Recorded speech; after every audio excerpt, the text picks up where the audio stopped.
세 번과 두 번이라는 제목으로 말씀을 증거하는데요.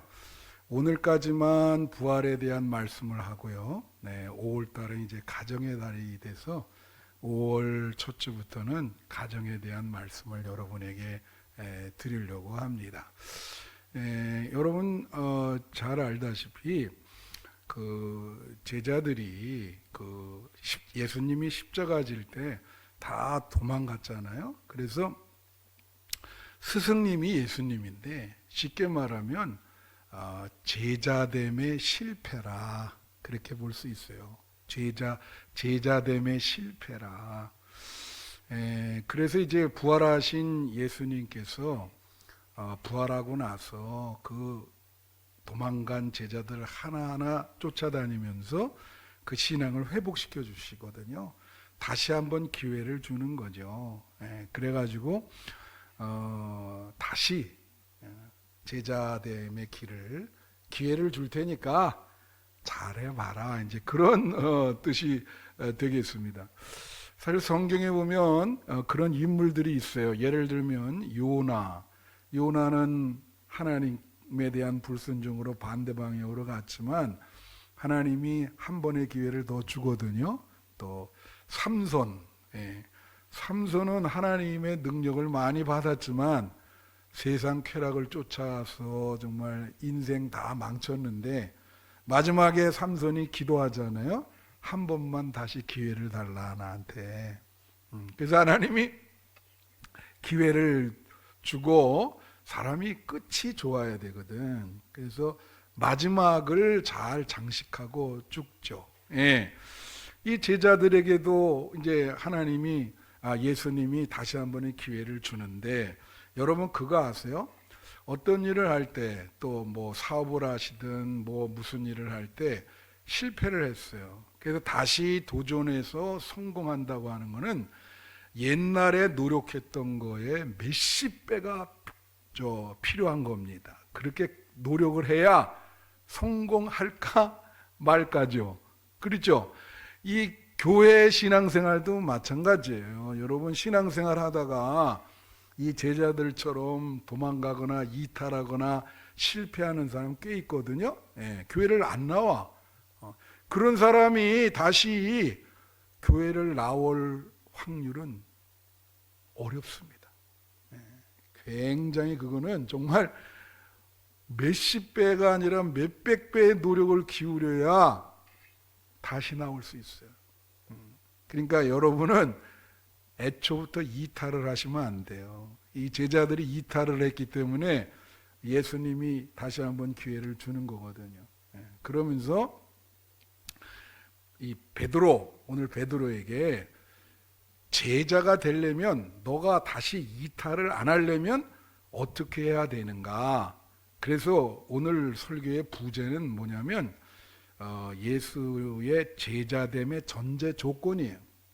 세 가지 전제 조건을 예수님이 제시를 해요. 그렇게 해야 네가 실패하지 않고 진짜 이제는 제자가 될 것이다. 그렇게 말씀을 하고 계세요.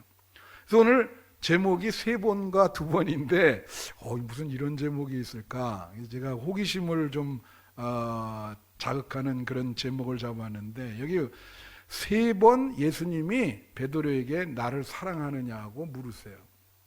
그리고 두 번 나를 따르라. 너는 나를 따르라. 두 번. 그렇게 얘기를 하세요. 그래서 이게 세 번과 두 번이라는 제목입니다.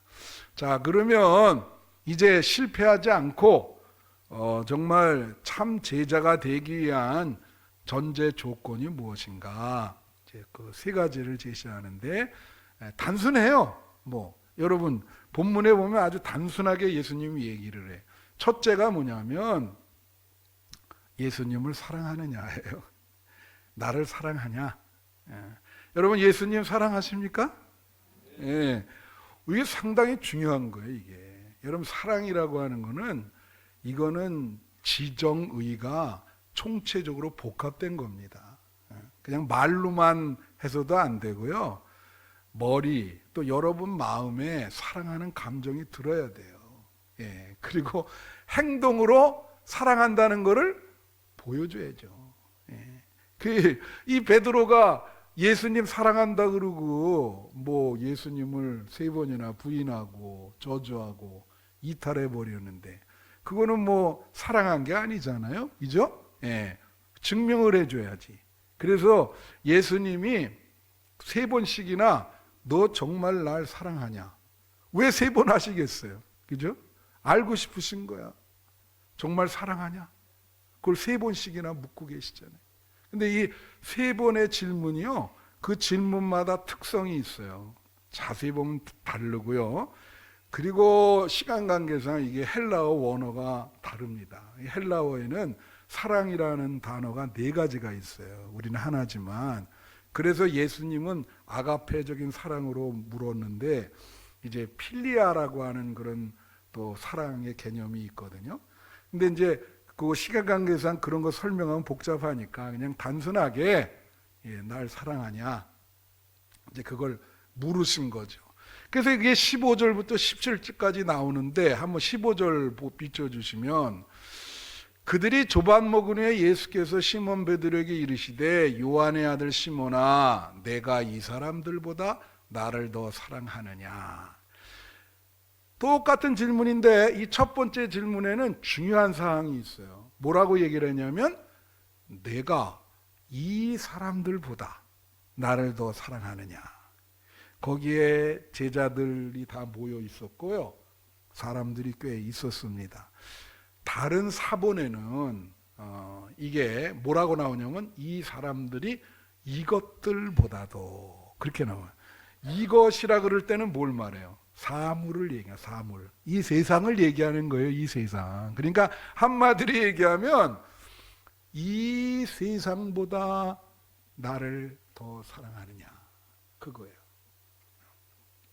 여러분 그래요? 베드로에게 이 세상보다 나를 더 사랑하냐. 그걸 물은 거예요. 그거에 대해서 베드로가 주님 아시지 않아요. 내가 주님 사랑하는 거 아시지 않아요. 알긴 뭘 알아. 그렇게 뭐 사랑한다고 그래 놓고 배신을 3번씩이나 때렸는데 그렇지 않습니까? 예. 그러니까 자꾸 묻는 거예요. 여러분 이거를 아가서에 보면 그 님을 그 하나님, 예수님 그렇게 신앙 얘기하거든요. 그 남녀간에 사랑을 할 때 그 연애를 하면 자꾸 여자들이 자꾸 묻죠. 당신 날 사랑해? 많이 물었죠. 연애할 때 계속 물어.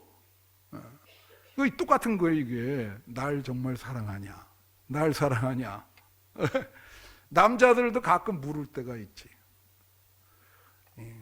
막 한 50년 산 부부가 여자분이 날 사랑하냐 했더니 쓸데없는 소리 좀 그만하라고 막 그러더라고요. 이 감정이 완전히 닳아버린 거지. 그래, 그걸 어떤 감정이라고 표현할 수 있을까요? 여러분, 예수님이 여러분에게 지금 3번 묻는 거예요. 내 자신에게 묻는다고 생각하고 들으세요. 너 세상보다 나를 사랑하냐? 대답할 수 있으세요? 여러분, 예수님 사랑이 바로 신앙이거든요. 예수님 사랑하는 여러분 되시길 바랍니다. 누구보다도 예수님을 더 사랑하시고 그게 신앙이에요. 그게 우리 남은 생의 위로고 힘이고 그렇게 되는 거예요. 그게 이제 첫 번째는 이렇게 물으셨고 두 번째 16절에 오면 이건 단순해요. 16절 이건 그대로 그냥 내가 나를 사랑하느냐 주님 그러합니다. 이렇게 단순하게 나왔어요. 근데 17절에 3번째 질문할 때는 이건 복잡해요. 약간 베드로의 반응이 나왔어요. 예수님이 내가 사랑하느냐 이렇게 3번째 물으니까 베드로가 근심을 하기 시작했어. 다 같이 근심하여 이르되 야 예수님이 내 사랑을 의심을 하나? 그죠?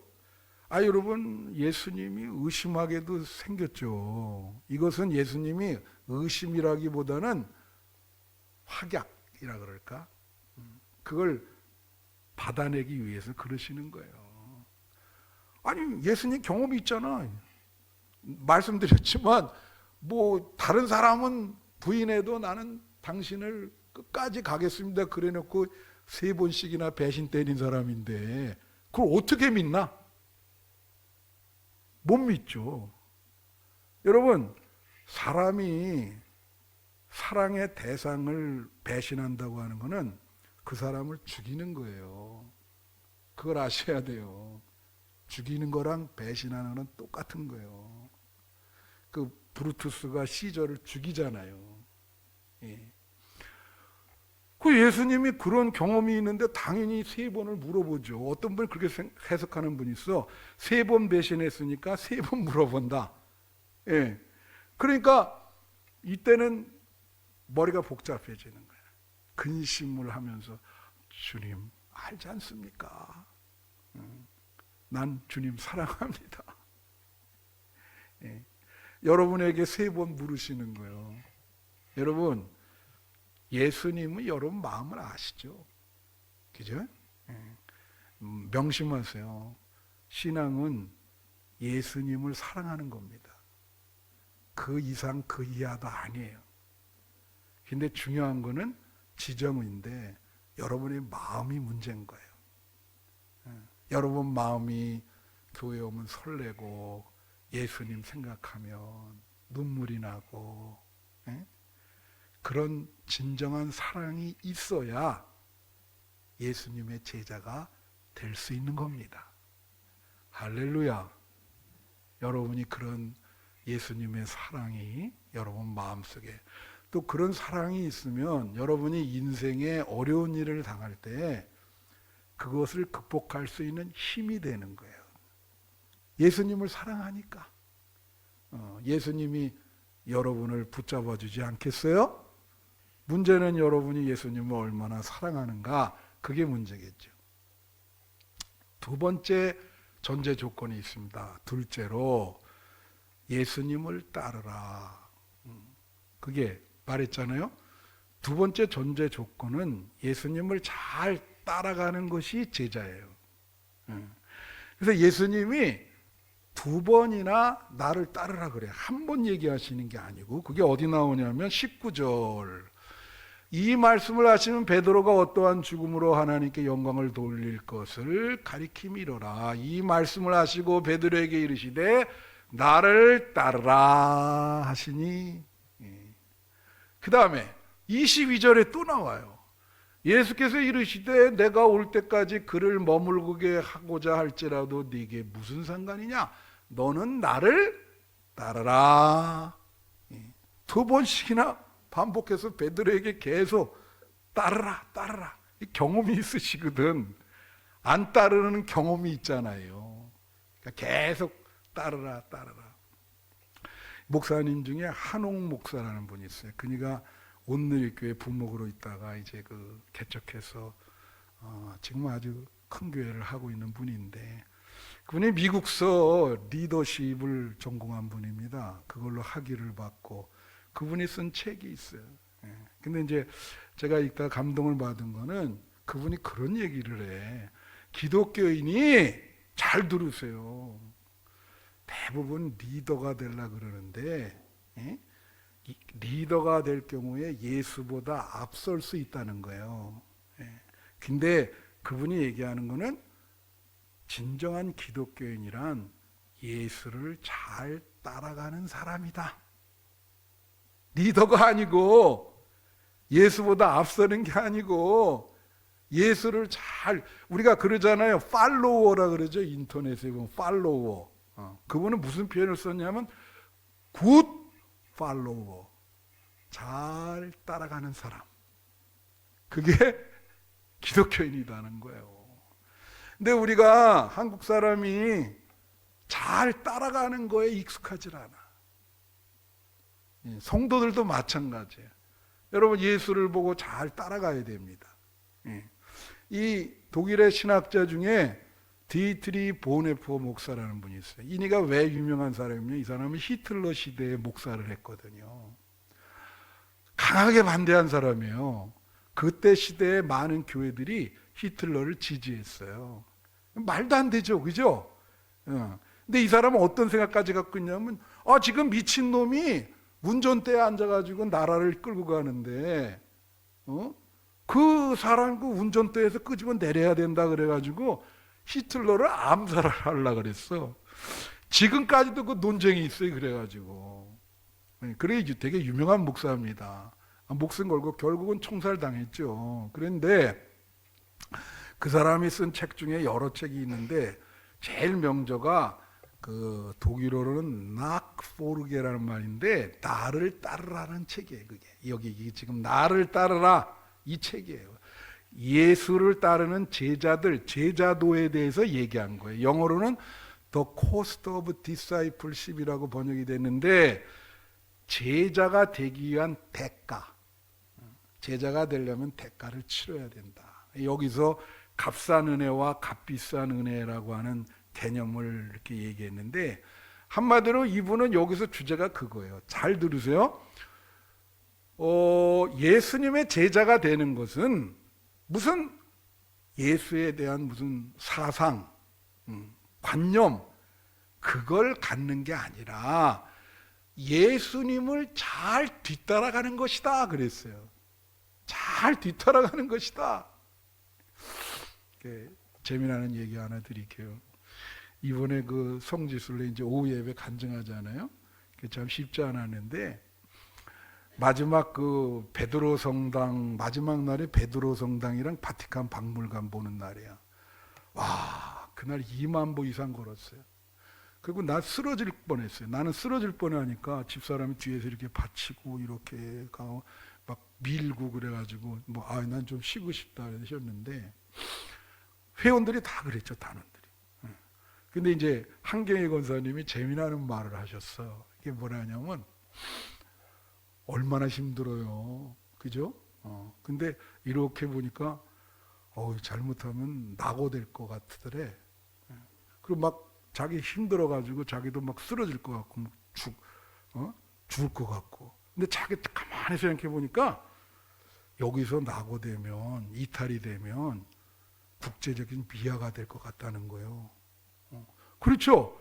거기 사람 엄청 많아요. 그냥 꽉 막 숨질 줄 사람 많은데 그 앞에 가이드 보고 쫓아가야 되거든. 거기서 잃어버리면 여러분 어떻게 되겠어요? 언어도 안 되지. 이게 전화를 걸을 어떻게 되겠습니까? 거기 이태리 경찰서로 가야 돼 그러면. 내가 이렇게 찾아달라고. 갑자기 긴장이 되더래요. 와, 이거 큰일, 이거 살고 죽는 문제다 그러고 죽기 살기로 그 가이드 거기 뒤에 완전히 붙어가지고 그런 얘기 하시다가 목사님 그래서 살았어요. 죽기 살기로. 예수님의 제자 되는 게 그런 거예요. 이탈되지 않고 예수님 앞서갈 때 죽기 살기로 쫓아가야 되는 거예요. 믿으십니까? 예. 그게 중간에 이탈될 가능성이 크거든. 여러 가지 문제와 사건들 때문에. 그래 예수님 뒷모습만 보고 가세요. 이탈하지 마시고 앞서지 마시고. 그게 제자인 거예요. 예수님이 그걸 얘기하는 거예요. 나를 따르라. 나를 따르라. 내가 앞장설 테니까 나를 따르라. 근데 말이죠. 여기 보면 19절에 나를 따르라 한 거와 22절에 나를 따르라 한 거는 상황이 달라요. 상황이. 어떤 상황에서 예수님이 나를 따르라 했나. 19절에 나를 따르라 한 상황은 18절에 나옵니다. 18절 비춰주시면 뭐라냐면 내가 진실로 진실로 내게 이르노니 내가 젊어서는 스스로 띠띠고 원하는 곳으로 다녔거니와 늙어서는 내 팔을 벌리리니 남이 내게 띠띠고 원하지 아니하는 곳으로 데려가리라. 무슨 뜻이요? 이거예요. 잘 들어보세요. 네가 젊을 때는 네 원하는 대로 살았어. 네가 가고 싶은 대로 가고 네 뜻대로 마음대로 살았단 말이야. 에? 그리고 십자가 질 때 도망갔고 또 네 마음대로 살았은 거야, 네가. 근데 이제 다시 한 번의 기회를 줘서 예수님의 제자가 참제자가 되면 이때는 네 원대로 못한다. 네 마음대로 못하고 네 원대로 못하고 네 뜻대로 못하는 거예요. 이때는 남이, 결국은 예수님이요, 예수님이 너를 원하지 않는 곳으로 데려가겠다. 그래서 결국은 십자가에 거꾸로 못 박혀서 죽거든요. 거기 그 베드로 성당 가면 그런 부분들 다 있거든. 이게 얼마나 중요한 말씀이야, 그죠? 여러분, 예수님의 제자가 이제 진짜 되잖아요. 그러면 여러분 뜻대로 못 삽니다. 여러분 원하는 대로 못 해요. 이제는 예수님의 뜻대로 사셔야 될 줄로 믿습니다. 아니, 제자가 됐는데 교회에서도 마찬가지예요. 여러분 원하는 대로 자꾸 하려고 그러면 갈등이 생기죠. 마찰이 생기고. 예수님이 원하는 대로 하셔야 되는 거예요. 믿으십니까? 예수님이 딱 얘기하잖아요. 이제 네 원하는 대로 못해. 네 원하는 대로 못해. 이제는. 이제 내가 원하는 대로 해야 된다. 그래야 그게 제자야. 나를 따르라. 여러분, 예수님의 뜻에 순종하시고 예수님을 따르는 여러분 되시기를 축원합니다. 그 다음에 이 22절에 나를 따르라는 상황은 또 어떤 상황이냐? 그거는 20절과 21절에 나와 있어요. 자, 보세요. 20절 보면, 자, 시간이 없으니까 빨리 할게요. 베드로가 돌이켜 예수께서 사랑하시는 그 제자가 따르는 것을 보니 예수께서 사랑하시는 그 제자는 사도 요한입니다. 지금 이 요한복음을 쓴 사람이에요. 이렇게 보니까 사도 요한이 있는 거라. 근데 이 사도 요한이 최후의 만찬 때 예수님이 그랬거든. 이 중에 나를 하나 팔자가 있다. 그러니까 사도 요한이 예수님 옆에서 이렇게 기대어 있다가, 예수님, 누가 이 12명 중에 예수님을 팔 사람이 누굽니까? 그렇게 물은 사람이야. 그러니까 여기에 제자가 따르는 것을 보니 그는 만찬석에서 예수의 품에 의지하여 주님을 파는 자가 누구니까 묻던 자라. 누구라고요? 이게 사도 요한입니다. 자, 21절에 이에 베드로가 그를 보고 예수께 여짜오되 주님, 이 사람은 어떻게 되겠습니까? 물은 거예요. 자, 베드로한테는 뭐라 그랬어요? 넌 네 원대로 이제 못 살아. 에? 이제는 내가 원하는 대로 너를 이제는 끌고 갈 것이다. 얘기를 하셨어. 근데 자기만 생각하면 되는데 갑자기 옆에 사도 요한을 보고, 근데 예수님, 얘는 어떻게 돼요? 그게 관심을 갖는 거예요, 사도 요한한테. 그러니까 이 22절에 예수님이 뭐라 그러냐? 22절 다시 한번 비춰주시면, 22절에 예수님이 뭐냐면, 예수께 이르시되 내가 올 때까지 그를 머물게 하고자 할자. 네가 무슨 상관이냐? 너 왜 얘한테 관심 가져? 넌 나를 따라. 왜냐하면 사도 요한이, 다른 제자들은 다 순교했는데 사도 요한만 자연사했어요. 그냥 그 밤모섬에 유배됐다가 이제 나중에 늙어서 돌아가시거든. 이게 그러니까 예수님이 뭐라 하냐면, 너 왜 얘를 상관해? 너만 잘 믿으면 돼. 너가 문제. 너 그냥 나만 따르면 된다. 그러니까 이건 뭐예요? 비교하고 막 약간 시샘도 있는 거예요, 지금. 이 베드로의 마음에. 그러니까 보네포의 그 나를 따르라 그 책에 보면 이런 말이 있어요. 그리스도의 제자는 남의 신앙을 판단하지 않는다. 그리고 그리스도와 개인적으로 단독자로서 예수님을 따라가는 사람이 제자다. 그렇게 얘기를 해요. 그리고 인간적인 계산을 하지 않고 이 보네포가 그 책에서 얘기한 거야. 그저 단순하게 예수님을 쫓아가는 것이 제자다. 인간적인 계산을 하지 마라. 제가 이거 한번 여러분 말씀드렸죠. 그 르네 지라르라고 하는 사람이 이제 이 부분에 대해서 얘기를 했다고. 우리 한국 분들은요 다 똑같이 되기를 원해요. 사람이. 이번에 어떤 일이 있었냐면 여러분 거기 잘 아실지 모르지만 그 하이닉스인가 거기서 성과급을 6, 7억을 줬어요. 그 직원들한테. 참 놀랄 일이죠. 근데 어떤 일이 일어났냐면 뭐 그렇게 잘 되니까 그 회사에 다니는 사람들이 그 정도 받아야 되겠죠. 뭐 그렇죠? 근데 어떤 그 신문에 보니까 무슨 얘기가 나오냐면 어떤 분들이 왜 걔네만 주냐? 전 국민에게 나눠달라는 거예요. 말이 돼요? 네. 어떤 회사는 지금 왜 우리는 안 주냐 그래서 데모하고 있어. 예?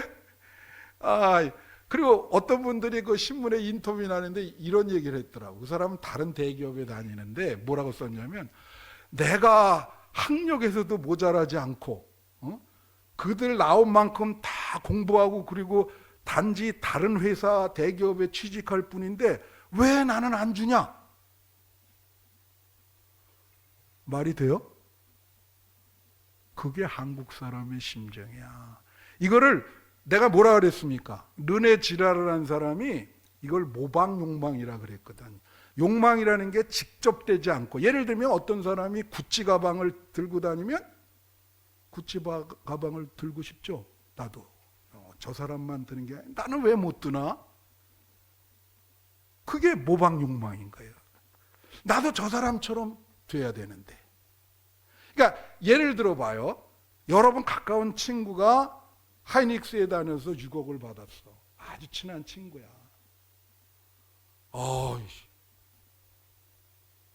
시샘이 나는 거라. 왜 나는 못 받지? 그래서 지라르라는 사람이 뭐라냐면 이걸 짝패 갈등이라 그런 거예요. 가까운 사람일수록 더 미워. 잘 되는 게. 멀리 있는 사람이야 뭐 상관할 필요가 뭐가 있어요. 내 옆에 가까이 지난 사람이 나보다 더 잘 된단 말이에요. 그러니까 미워하게 돼요. 예? 이걸 뭐 니체가 르샹 티방이라는데 미워하니까 나중에 거기까지면 되는데 어떻게 되냐면 나중에는 이게 폭력으로 된다고요. 가인이 아벨을 죽이잖아요. 가인이 아벨을 죽이는 이유는 그 시샘 때문에 그래. 그게 폭력으로 된다니까. 그래서 사회에 지금 이것 때문에 완전히 갈등이 그냥 극에 달아 있잖아요. 어떻게 사람이 똑같이 잘 살 수가 있겠습니까? 공산주의가 그런 걸 내세우는 다 거짓말이, 그게 불가능해요. 불가능한 것을 쫓는 것도 큰 죄인 거예요. 사람이 현실성이 있어야지. 그렇지 않습니까? 신앙은 현실성이 있어야 되는 거예요. 그러니까 예수님이 그러잖아요. 너 왜 남을 상관해? 너만 잘하면 돼. 비교하지 마라. 너만 잘 따라가면 돼. 너만 잘 따라. 남 자꾸 신경 쓰지 말고, 남 비교하지 말고, 남 판단하지 말고, 너만 열심히 나를 따르면 된다. 할렐루야? 그건 거예요. 여러분, 예수님을 쫓는 게 쉽지 않습니다. 그러나 중요한 거는 단순해지시면 돼요. 단순 소박하게 예수님 말씀대로 살라 그러고 일상생활에서 만족하면서 사는 것이 예수님을 쫓는 거예요. 명심하셔야 됩니다. 자, 그 다음에 셋째로 예수를 증언하라. 다 같이 예수를 증언하라. 제자는요, 예수님 사랑을 체험하거든요. 그걸 자기만 간직하면 안 돼요. 증언해야 됩니다. 사람들한테. 자, 이게 24절, 25절에 나와 있어요. 24절에 보면 이 일들을 증언하고 이 일을 기록한 제자, 이게 누구요? 제자가 이 사람이라 사도 요한인 거예요. 옆에 있어요 지금. 근데 우리는 그의 증언이 참된 줄 아노라. 그리고 25절 보세요. 예수께서 행하신 일이 이외에도 많으니 만일 낱낱이 기록한다면 이 세상이라도 이 기록된 책을 두기에 부족할 줄 아노라. 뭐라 그러냐면 예수님의 기적을 엄청나게 체험했는데 그걸 다 기록하면 그런 책을 두기가 그런 공간이 없다 이거예요. 너무 기적을 많이 체험해서. 그러니까 사도 요한의 특징은 뭐예요? 장점은 기록하고 증언하는 거지.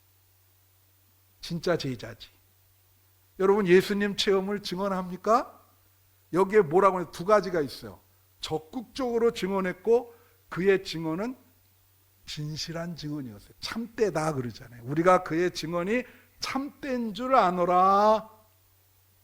이러면 간증이나 증언하다 보면 막 과장하는 사람이 있어. 거짓말하면 안 돼요. 영성은 진실한 거예요. 굉장히 중요해요. 참되게. 그러나 자기에게 일어난 일을 증언해야지. 예수님의 기적을 체험했으면 증언해야지. 할렐루야. 여러분 제가 말씀을 마치는데 제자는 예수 체험을 증언해야 된다 그랬어요. 세 번째 전제 조건이. 사실 이번에요 성지순례 갔잖아요. 자, 여러분에게 말씀드리는데 쉽지 않았습니다. 우리가 2개월 동안 기도하고 2개월 동안 또 성경 공부도 시켰어요. 예. 근데 알다시피 막 전쟁이 일어나가지고 우리가 거기 도착하는 시간에 그 대통령, 미국 대통령이 거기 폭격하겠다 그런 거예요. 예. 시간이 어쩜 그렇게 딱 맞물렸어요. 예. 그 얘기하지만 여기 지휘자 대단한데 이 아픈데 갔잖아요. 아 대단해요 진짜 참. 예? 시아버지가 장로님이시거든. 못 가게 해달라고 단식 기도했다는 거 아니요. 가지 않게 해달라고 단식하셨다는 거야. 그 정도면 어느 정도인지 알죠? 얼마나 걱정이 되면 그래요. 그냥 나도 잠이 안 오는 거예요. 여러분 어떻게 되냐면 이게 15명을 데려가니까 내가 문제가 아니잖아요 이게. 한번 생각을 해봐요. 그래서 제가 중보 기도자를 다 2명씩 줬거든. 근데 요거 하나만 얘기하고 이제 오후 예배 간증 예배 때 그 예수님의 기적 체험을 하는데, 우리 김정미 권사님 중보 기도자가 유정현 권사라는 분이에요. 젊은 분 아시죠? 아주 진실한, 그분의 진실한 사람이요. 그 자기 중보 기도자 역할을 하느라고 가 있는 동안 새벽 기도를 매일 나왔다는 거 아니야. 매일 나와서 김정미 권사를 위해서 기도해 줬다는 거 아니야. 여러분 매일 새벽에 나와서 여러분 부탁받은 사람한테 기도해 주셨어요? 그래서 내가 그 소리를 듣고, 아, 김정미 권사가 그래서 살아 돌아왔구나. 예? 여러분 가는 날 비행기를 딱 타는데 그때부터 막 아프다고 막 불어넣었어요. 비행기 안에서. 잘못하면 회항할 뻔했어. 탄지 한두 시간 만에 그런 일 벌어진 거예요. 그러니 야 이거 완전히 사람이 야 이거 잘 갔다 올 수 있을래나. 그죠? 그러니까 어떤 정말 약도 주고 뭐 우여곡절 끝에 갔어. 그 다음에 저 권사님이, 우리 김정미 권사님이 이 문화가 다르고 이 식습관이 다르고 음식이 다 향이 있고 다르잖아. 예?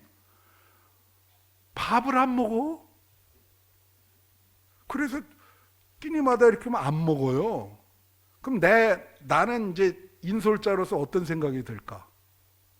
야, 이거 되게 저러다 쓰러지면 대책이 없잖아요. 그렇잖아요? 한 사람이 쓰러졌다. 그래서 그냥 먹어요. 한 대단한 게 인생의 경륜이 있는데 제일 조용히 말없이 열심히 많이 잘 먹는 분이 정명희 권사님이야. 야, 소리도 없이 그냥 착 한 그릇 다 비우고 또 그냥 대단해. 그거 좀 배워요. 이분은 안 먹어. 근데도 2주 동안 저렇게 멀쩡하게 살아 있었어요. 기적이죠? 예. 네. 안 먹고 어떻게 삽니까? 그 비행기 타 왔어. 그래서 내가 뭐 물었거든. 아니, 저 김정미 권사는 왜 저렇게 밥 안 먹는데 어떻게 저렇게 버텨요? 그랬더니 어떤 분이 기특해. 몰래 먹는 영양제가 있나 봐요. 밤에 뭘 먹는지. 아무튼 매일 문제가 있었습니다. 여러분, 그거를 여러분이 기도해 주셔서 그 해결할 수 없는 문제들이었거든요. 다 해결해 주셨어요. 할렐루야. 이게 증언하는 거예요. 예수님의 사랑이잖아요.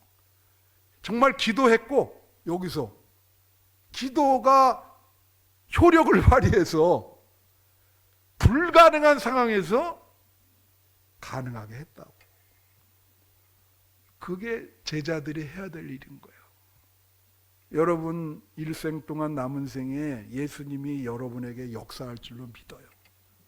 그럴 때 여러분은 그 가만히 계시면 안 되고 예수님이 나에게 이런 기적을 베푸셨다고 증언해야 됩니다. 그게 제자됨의 세 번째 전제 조건인 거예요. 그래서 여러분 참된 제자가 되기 위해서는 뭐라고요? 예수님을 진짜 사랑해야 되고 가짜가 아니라 예수님을 잘 따라가야 되고 예수님 사랑 체험을 말해야 된다. 이 세 가지 잘 지키셔서 남은 생에 참 제자가 되기를 축원합니다. 기도하겠습니다.